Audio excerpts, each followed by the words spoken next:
Hi, I'm Sebastian. I'm software developer at DSpace.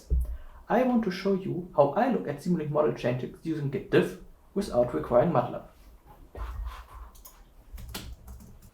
As a developer, I want to reuse techniques I know from C, C++, as well as MATLAB for Simulink model development. For example, I want to perform a diff on current changes, show changes made in commits, or see the differences between any two file versions. I want to do all this with basic Git commands like git diff, git show, and git blame without MATLAB.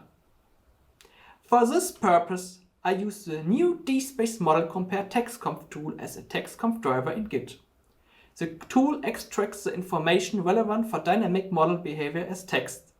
Then Git shows the differences between the text information extracted from two file versions. This works in the Git command line, but also in several graphical user interface clients for Git, because we use standard Git mechanism.